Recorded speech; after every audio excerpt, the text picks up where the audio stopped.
Welcome back, everyone. We just watched Copenhagen Flames demolish Neon Esports in round 9, game number 1 of this Monster Energy DreamHack Studio broadcast of the Nordic Championship 2019 summer season. And Copenhagen Flames, they seem well put and well adverse into trying to take this matchup as fast as possible, because that was a 28-minute game. They ran away with it despite multiple infernals, despite Neon's early pressure. Like, if Neon can't craft themselves a decent early game off of all of these efforts that they put in, then what are they going to do in response to Copenhagen Flames, really?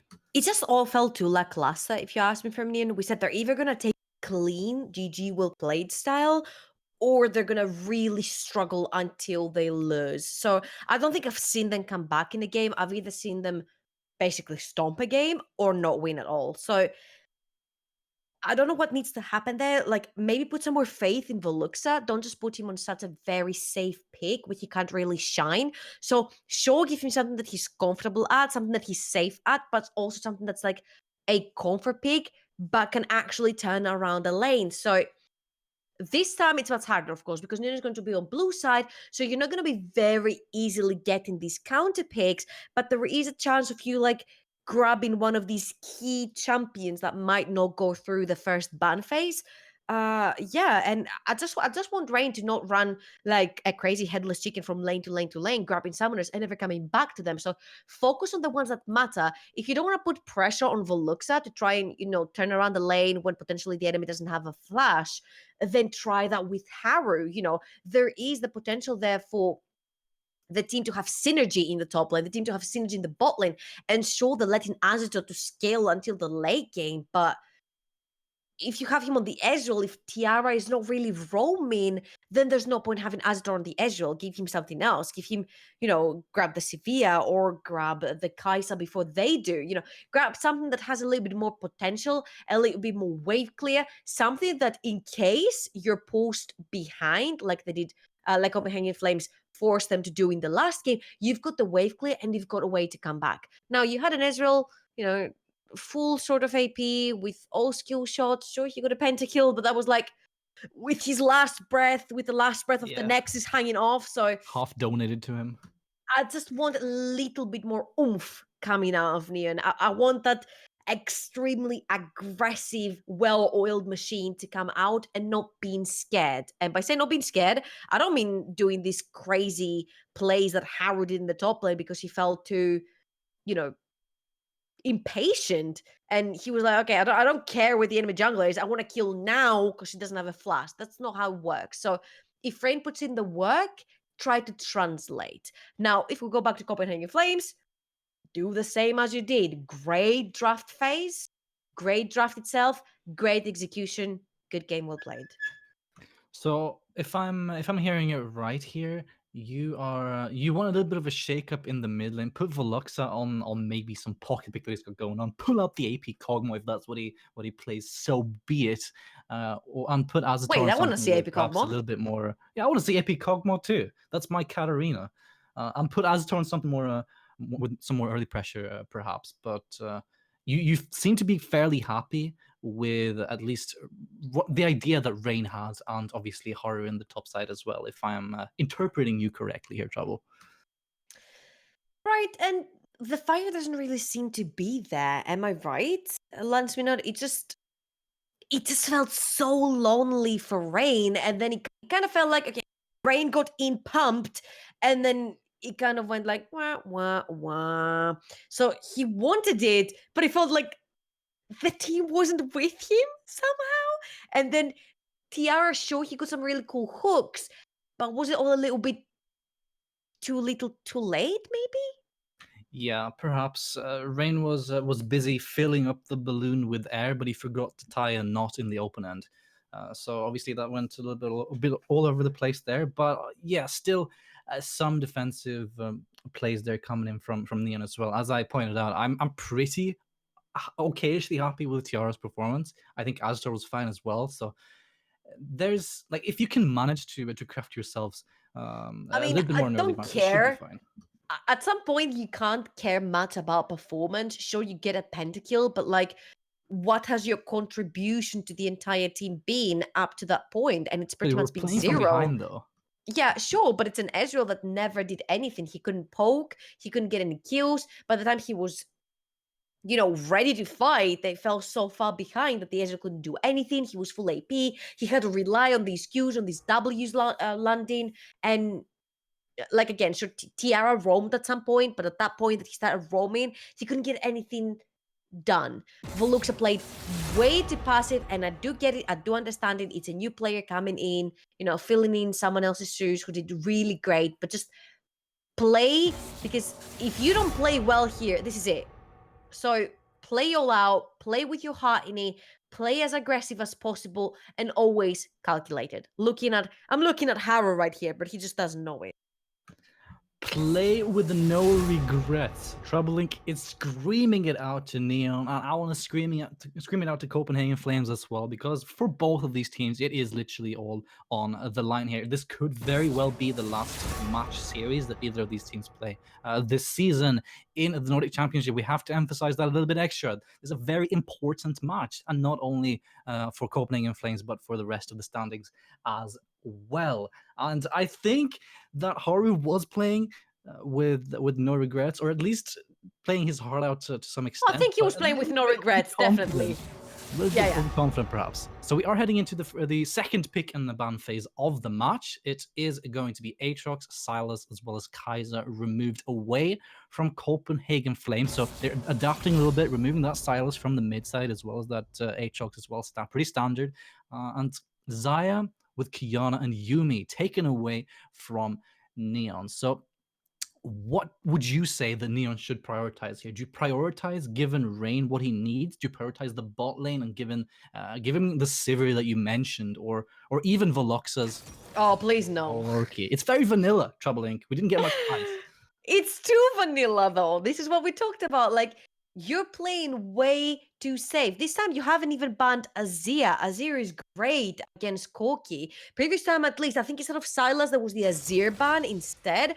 Now we're having the Akali being locked in. Most likely going in the hands of Eden Fox, but could be Nishuis as well. We've seen Nishuis played as well.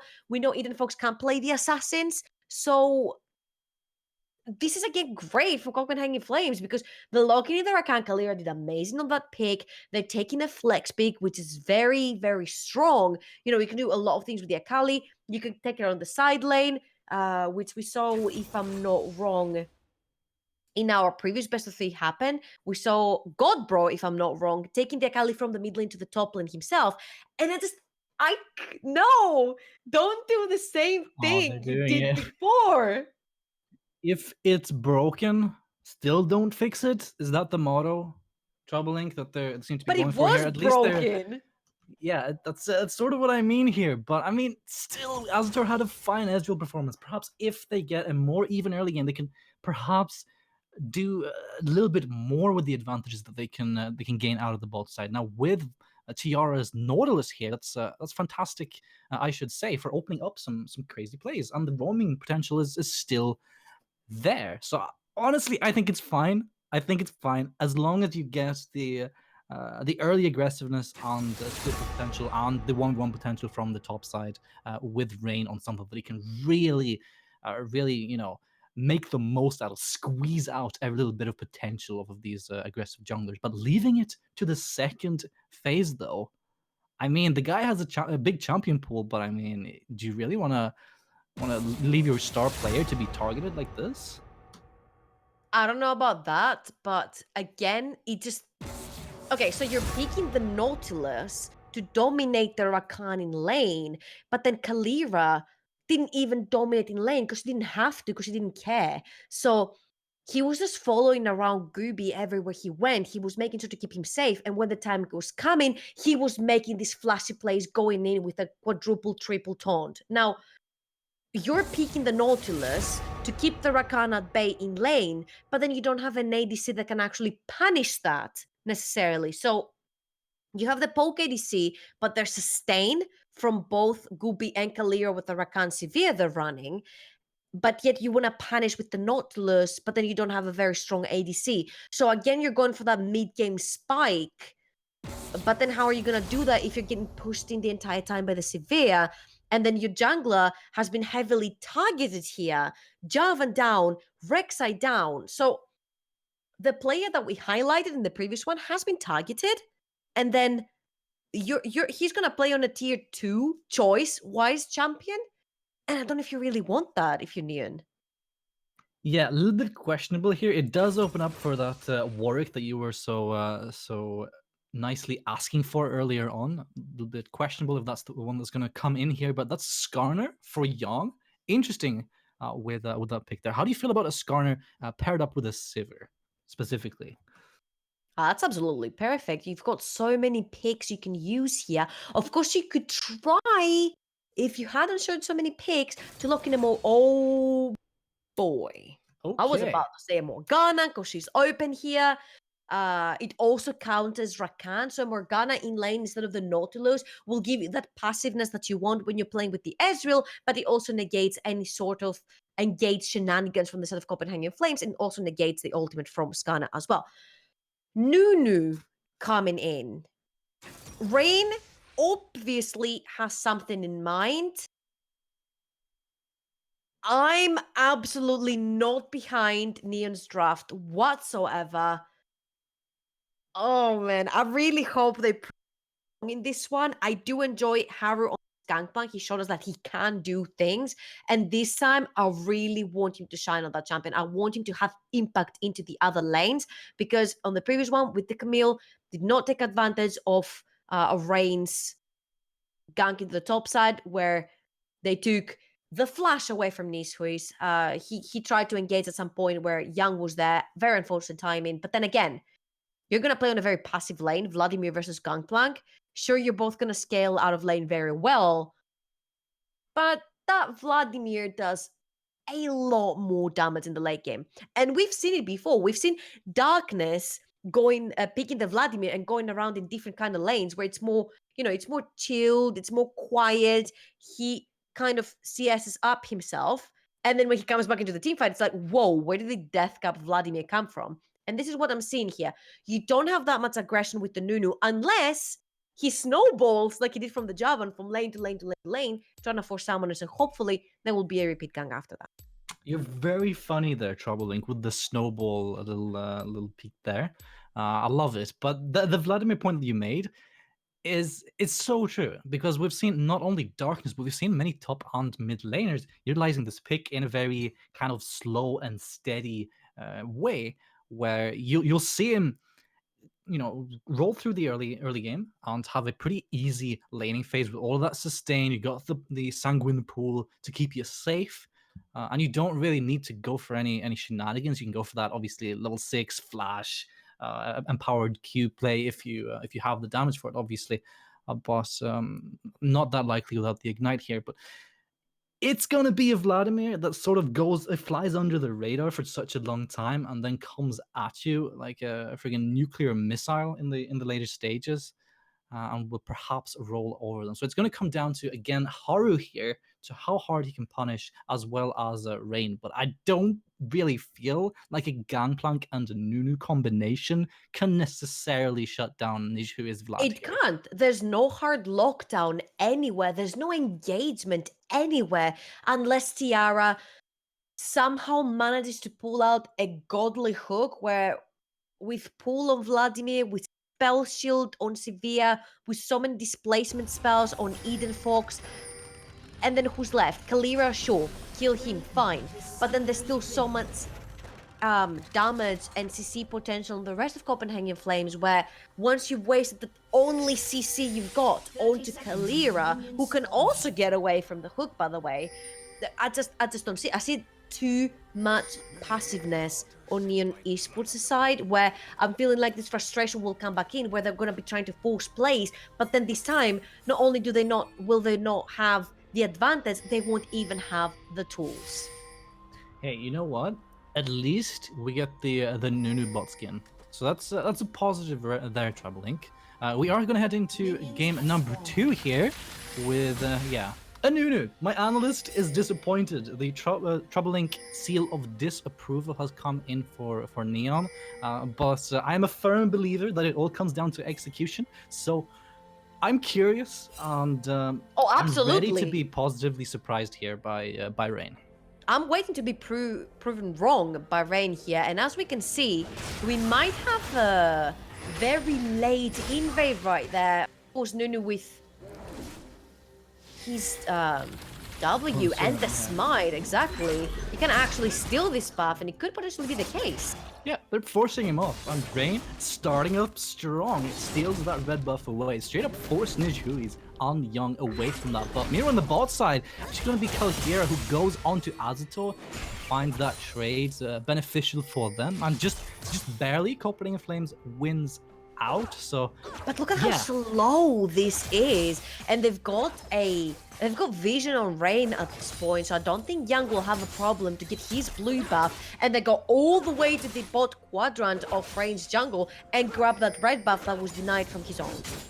I mean, Rain might just run straight for his own red buff here afterwards. I'm ready for it. Put it that way. So put Young behind. Like he's going for it. He's going towards the mid side. Perhaps he's just gonna cross. It seems like it. They're pinging him here. I'm just gonna go for that drive by saying, you know what? I don't even care that you know that I'm here. I'm just gonna go straight up for my red buff, claim it for myself, and it's looking like a likely triple buff by Rain. So a completely different approach from the ganking kind of style that we saw in game number 1. And you see that Young.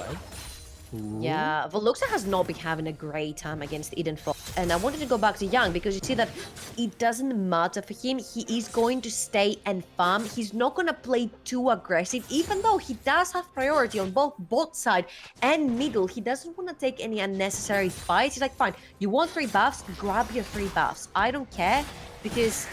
Oh, actually, now he cares. Yeah, he seems to care. He definitely cares. Try to contest it, but look at Young's HP bar. It just straight up isn't there.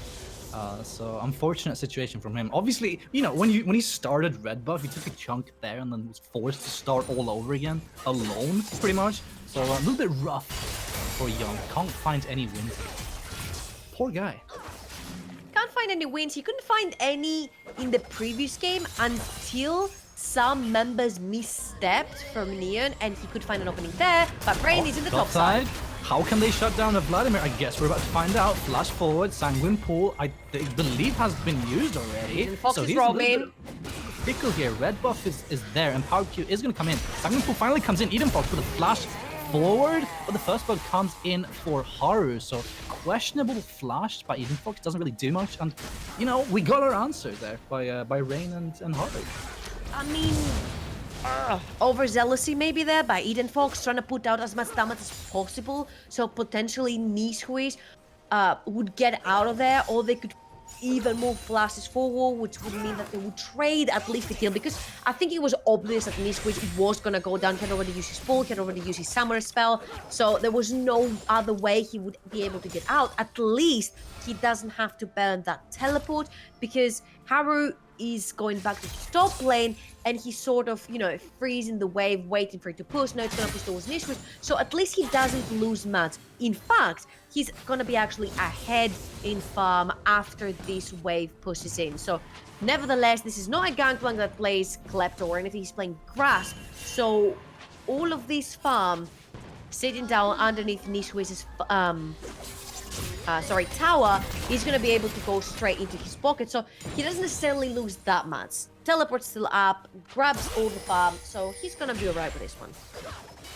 Yeah, and with the teleport coming in from Haru, there's now that slight advantage. Obviously, there's the Infernal Dragon at play as well, but Nishui's, you know, gets a very mild kind of first blood situation going for him, picking up all that experience and gold despite it. But you can see just how hard Haru is punishing him here, trying to lay down the damage. So they don't want this Vladimir to slowly scale up, and they are at least trying to put in the correct measures to try to shut him down. He's getting Nunu-ed, at least.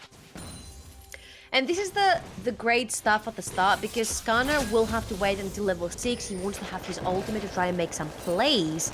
And of course, it would be great if, you know, his bot side has ultimates as well, so they can actually not only force summoners, but actually get some kills as well and start getting pressure on the map. But I just love that this time Neon Esports was like, okay, what did we need to do previous game? Get Haru on the Camille rolling. Okay, this didn't happen. Let's do it this time. They get the snowball rolling, they get Haru rolling at the top side. Now you're pressuring Niswiz underneath his tower. He's susceptible to getting ganked, susceptible to getting tower dive, and look at how much pressure Haru is putting down in the top lane, forcing Niswiz back, and most likely is going to force his teleport as well.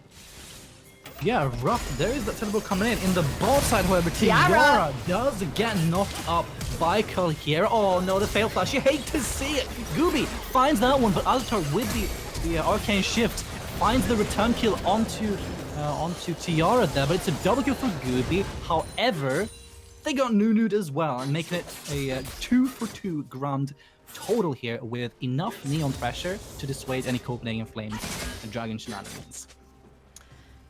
And that was pretty much worth it for Copenhagen Flames, because you're the one that's getting 2 kills on that severe. And again, we said that you need that. If you want to take that Nautilus to put down some lane pressure, fine. But then pick an ADC that can put down the pain with you.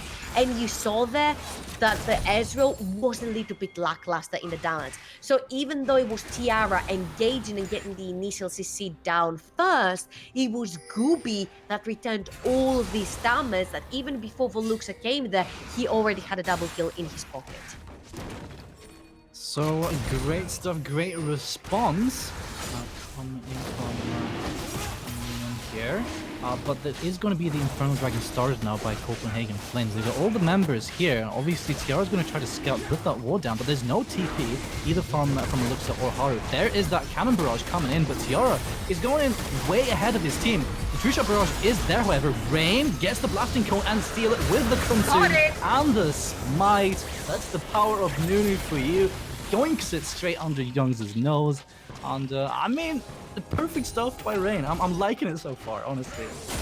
And that's great stuff by Neon, because I love that Tiara was so far ahead, but guess what? In the Reaper, there's no pesky minions that will stop any Ezreal Qs for landing.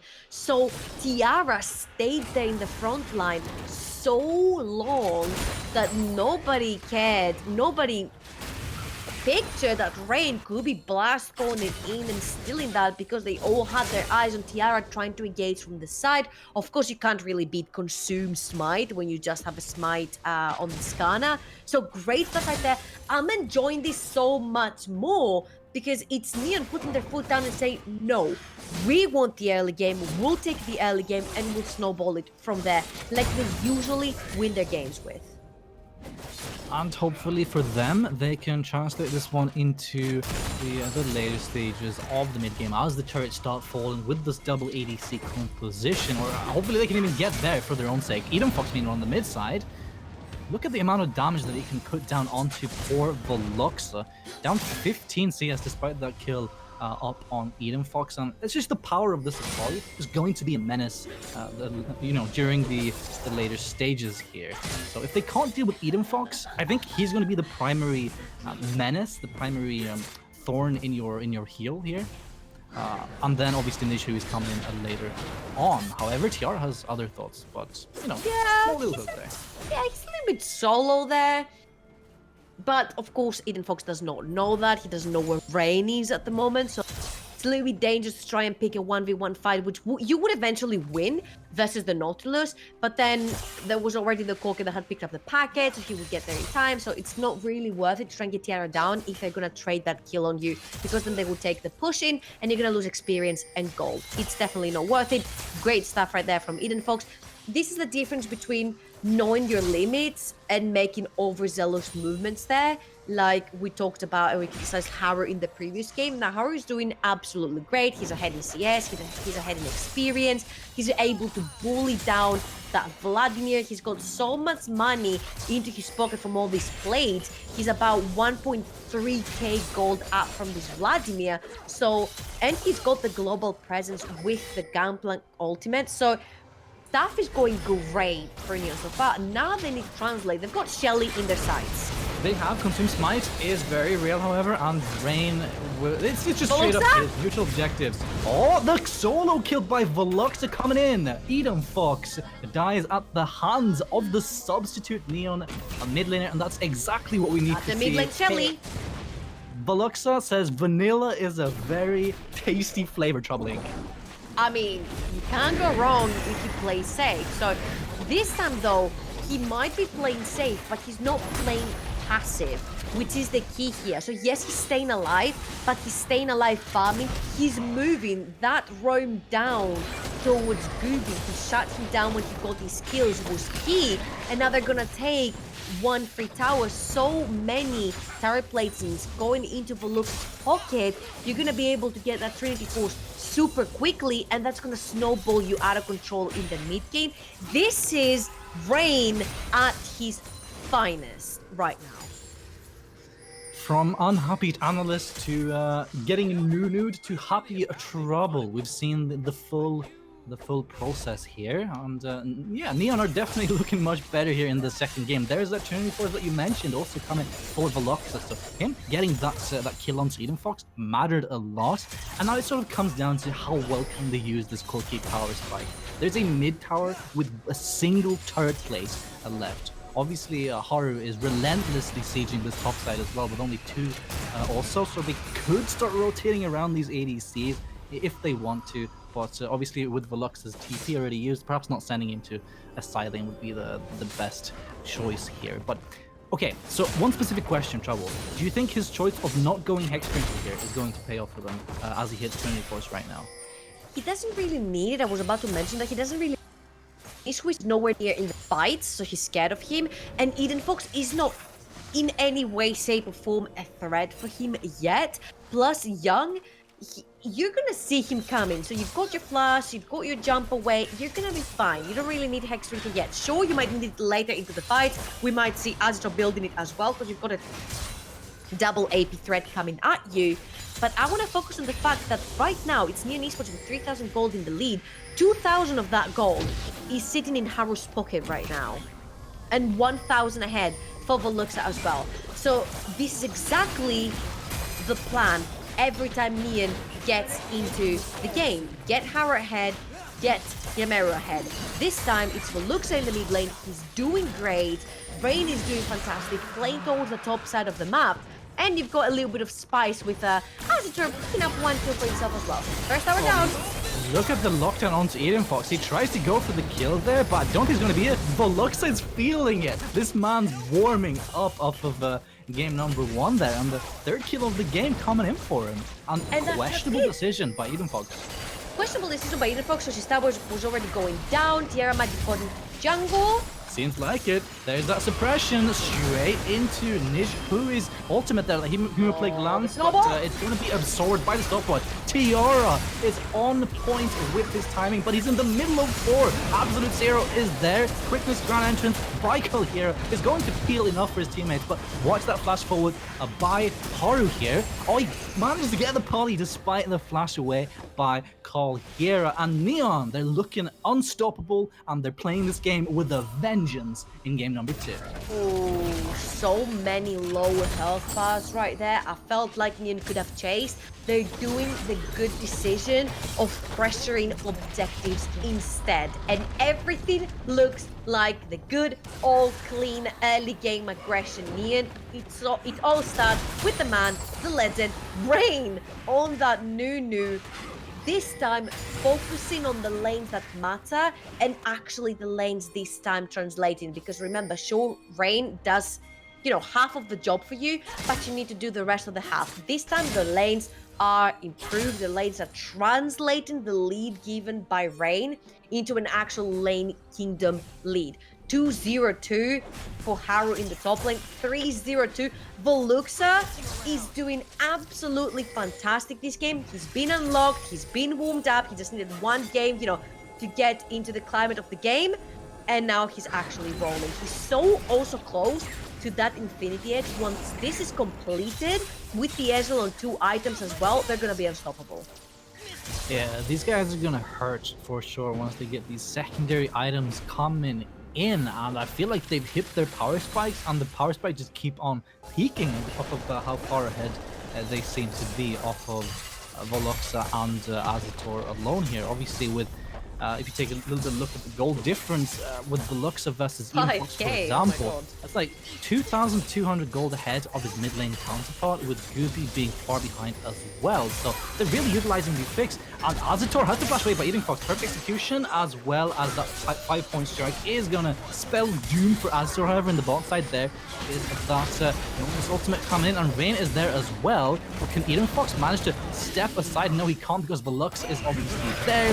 Cannon barrage on the top side as Haru tries to get away. Look at the movement speed, but the Hemo Plague is running. Nish Hui's, he doesn't have flash. Look at that, the plant for slow, but there's the blasting cone as well. The crit is not there, Gooby. He's running for it. He's got red buff ticking, but he's half now. So beautiful stuff by Haru.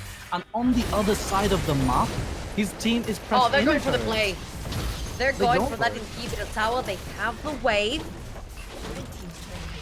They will not try it. They don't know that Copenhagen Flames have not yet started TPing back, so they could potentially get a lot of damage done to the inhibitor tower as well. But great that I don't. I feel like the TP was not that much needed, to be honest with you, because there were 4 members of Copenhagen Flames on the top quadrant of range jungle still. So I have a feeling, you know, the TP was a little bit of like a, you know, an overzealous move, but nevertheless, that's yet another tower, 4-0 right now for Neon, and they seem like they're flying. 6,000 gold in the lead. In 1 minute, we have another Infernal, and you asked me, do you have to be scared of the Akali?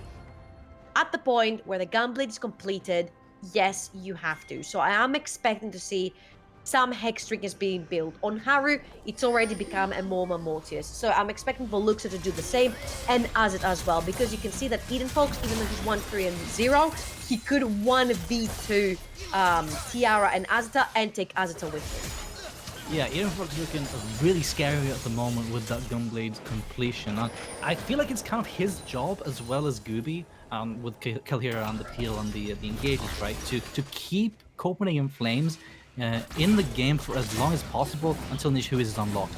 And Eden Fox, yeah, is going to be perfectly fine. So I've got a little bit of a personal opinion question here for you, Trouble. Right. Do you prefer an ADC teleporting in like Azator did in the bot side, where it's a little bit questionable in that sense? Or do you prefer an ADC TPing in the middle of a fight, in the middle of everyone having flash away? Which is your preferable move?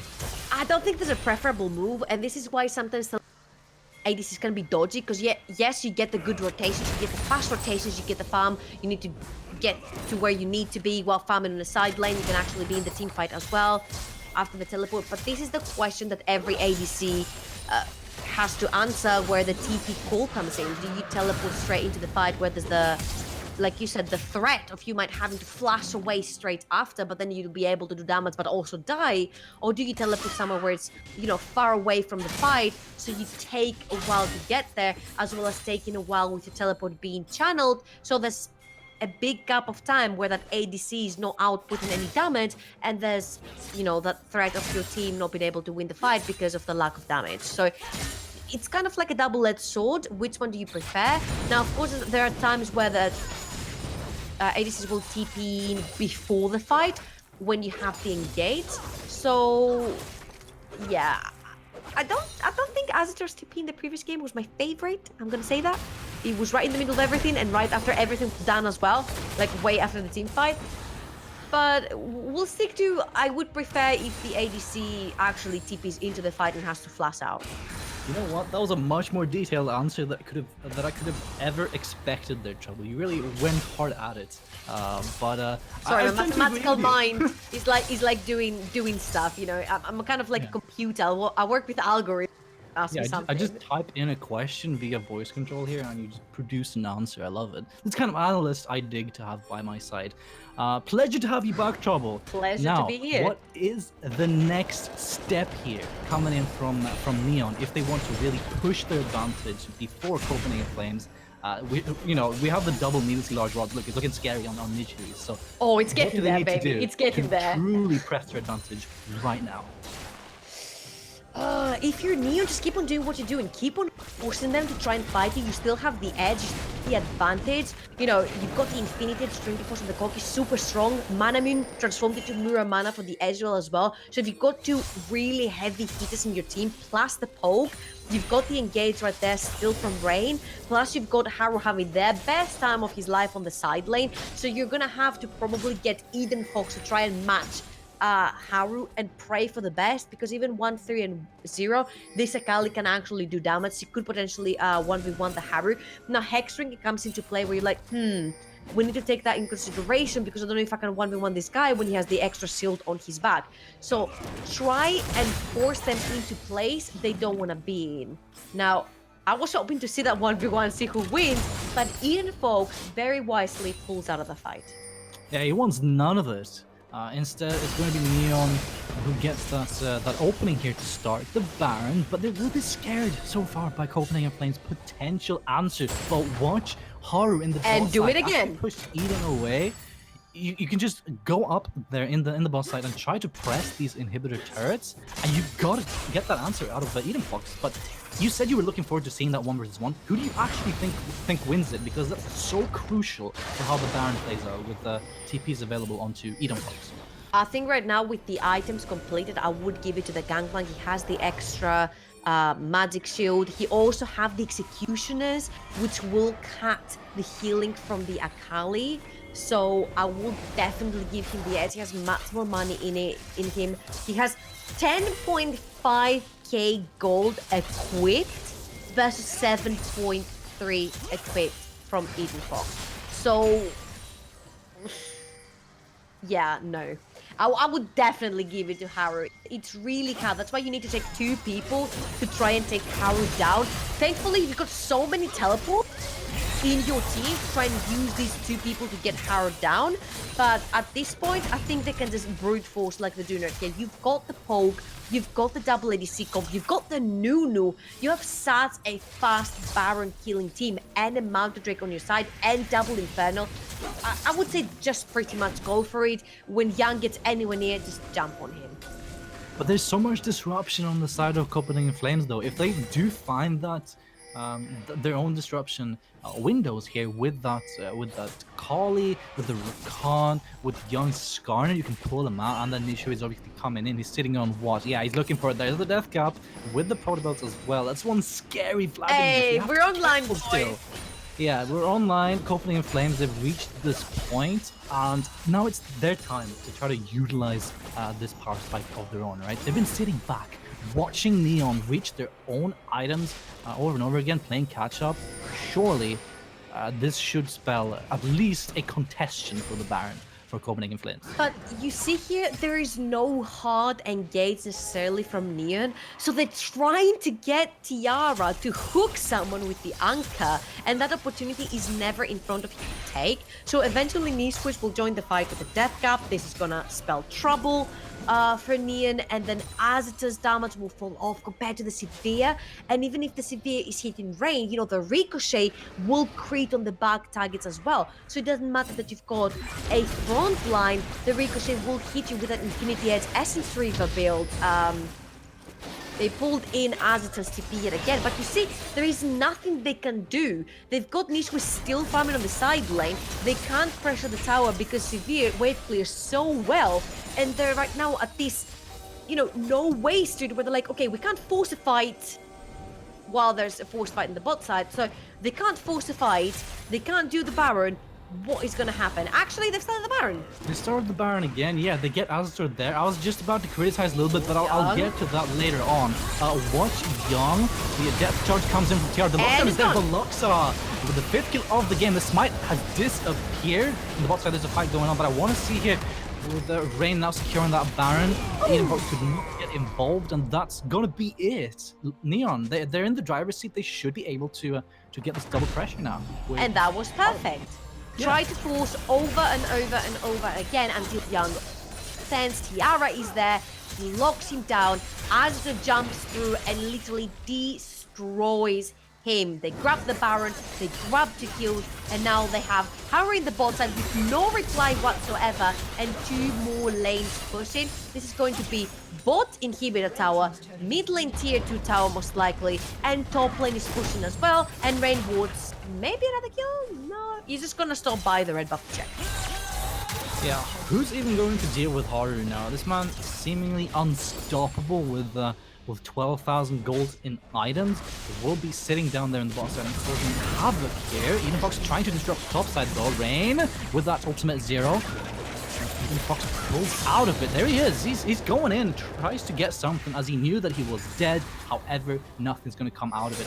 The point that I was going to make earlier, Trouble, was that usually you want to start the Baron and then peel away to try to force the enemies to teleport. The fact that they got Azator to teleport in with them and then backed away, I thought was a little bit questionable. But hey, it all worked out in the end.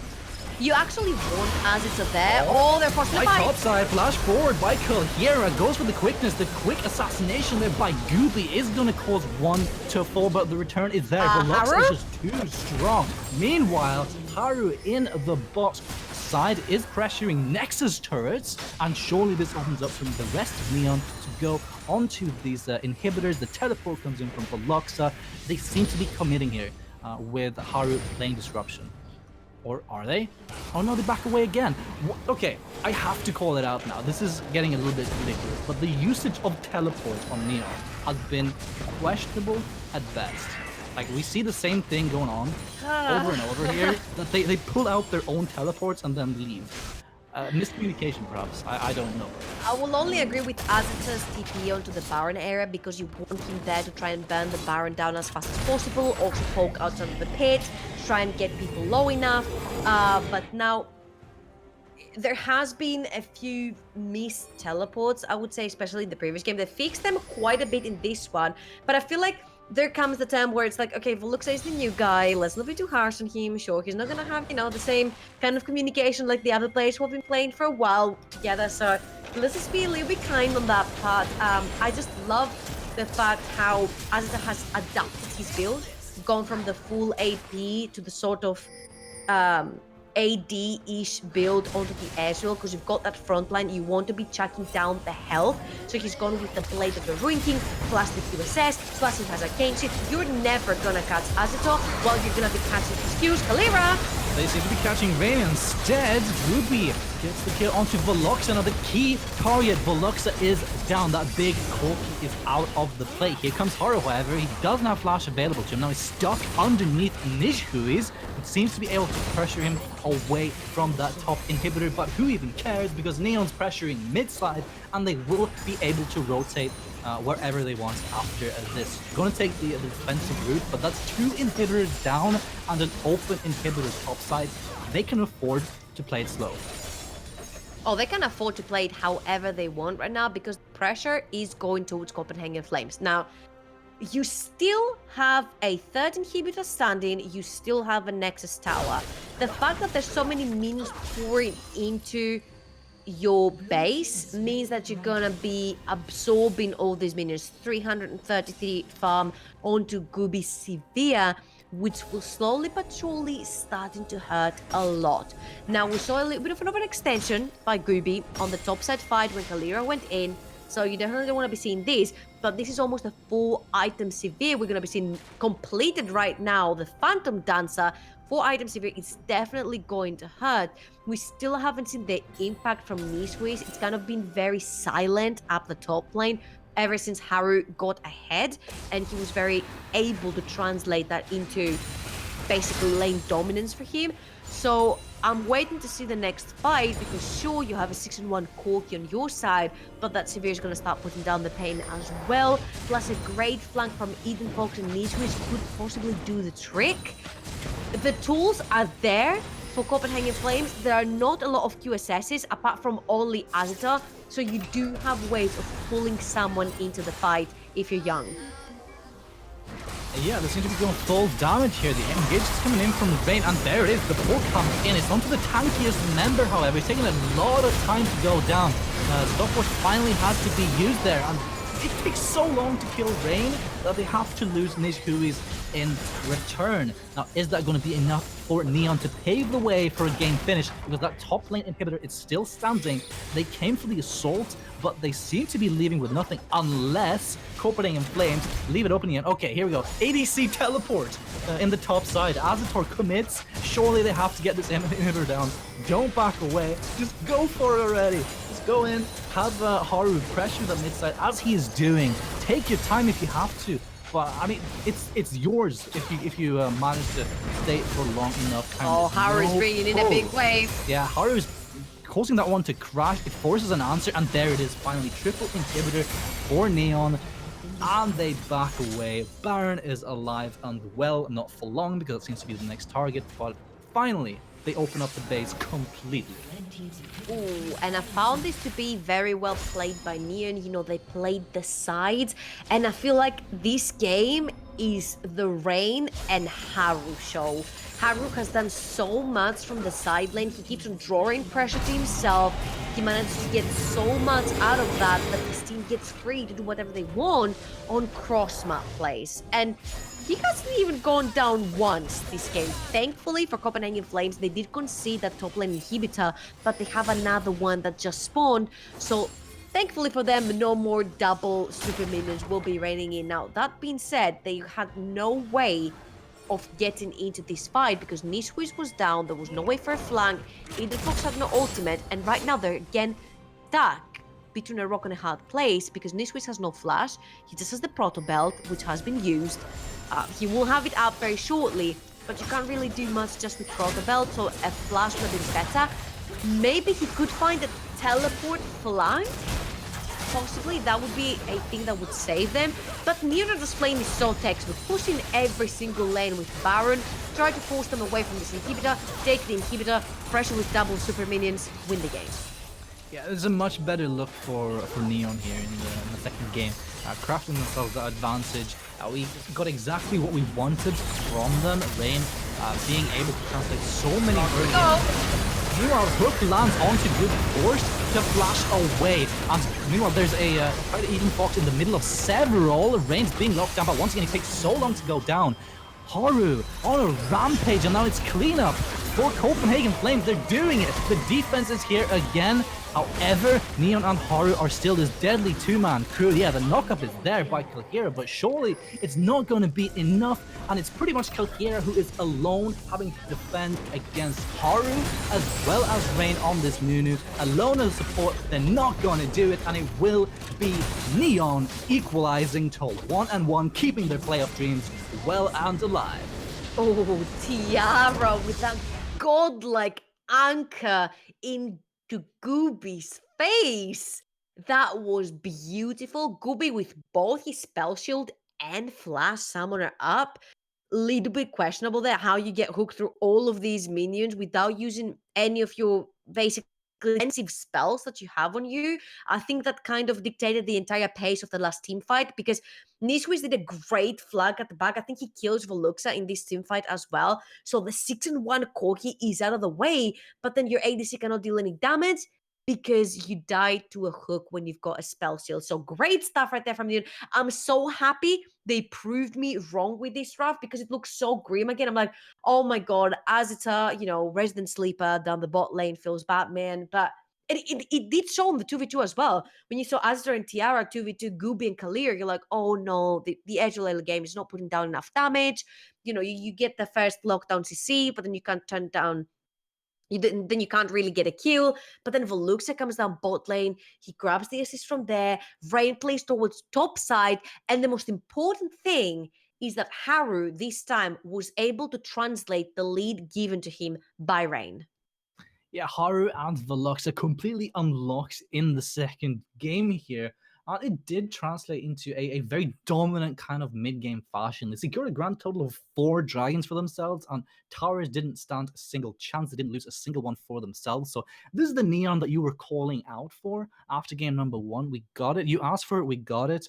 and it's now a competitive series after Copenhagen Flames went in with the statement in game number 1. So we got ourselves a series, ladies and gentlemen, and game 3 will be coming right back up. I want to give you guys a little bit of an update, however, and that is that Falcon won 2-0 over FH, I believe. So Falcon has secured a semi-final spot, a top 2 at the very least. If TFT does not win their game, then Falcon gets number 1. And meanwhile, also MJ secured their playoff spot with a 2-0 versus Celestial, which means there are only 2 playoff spots still up in the air. And the air thickens here, Troublelink. It's getting more and more difficult to qualify. But we will be heading into a break, and after that, we will be bringing you game number 3 of this exciting match here between Copenhagen Flames and Neon. Stay tuned. Back in a few moments.